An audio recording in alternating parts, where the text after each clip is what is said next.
Hello, my name is Sarah Hoey, and today we're going to talk about informal assessment. Introduction. Informal assessments are not data driven, but rather content and performance driven. For example, running records are informal assessments because they indicate how well a student is reading a specific book. There are many different types, but this presentation is going to focus on four different ones: portfolio, observations, running records, and checklists. These also happen to be my favorite ones. Checklists are lists of behaviors that identify children's skills and knowledge. It allows an observer to easily check off what the child knows, what they're able to do. These may look at a specific skill development, and it gauges how much progress they've made. An example would be a writing skills checklist, like the one here, or it might include shapes, colors, numbers, speech acquisition, behavior, and social checklists. Tech Ed, I feel, could be incorporated by using them digitally and completing them digitally. Advantages are that they're motivating. The child sees like what they've accomplished and how they've checked it off. A disadvantage is that sometimes it's a more complex answer than yes or no.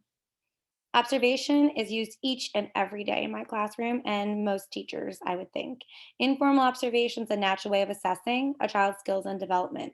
It involves observing children at play or completing specific tasks.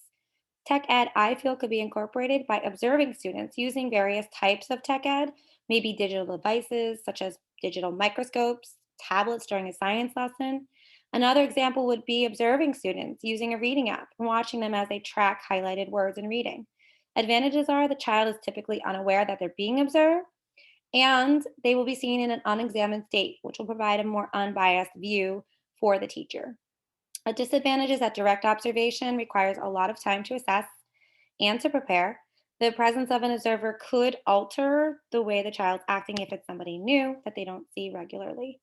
Running records are a way to document teacher observations and reading behaviors.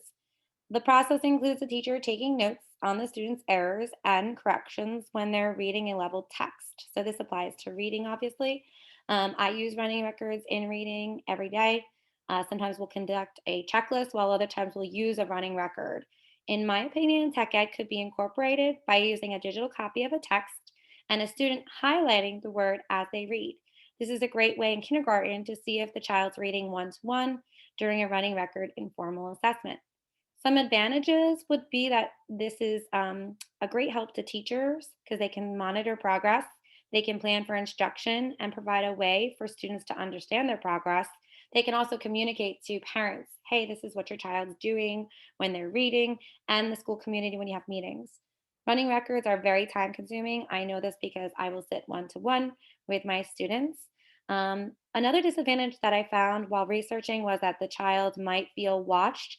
I have not seen that from my experience. Most of the time, my students are excited to sit down with me and read for me. It requires intense observation and time, which is very true. Portfolio is the last one we're going to talk about. It's also my personal favorite. It's a folder of personal data on an individual. The folder is created by the student or the teacher, and it provides an opportunity for students to select work they want to use, examine their work, reflect upon it. I use portfolio and formal assessments each and every day. I collect work samples as well as other informal assessments and use them as a wealth of information. This is something I used most recently this past week during parent teacher conferences. It's a great way to present information to the parent. I truly love this informal assessment.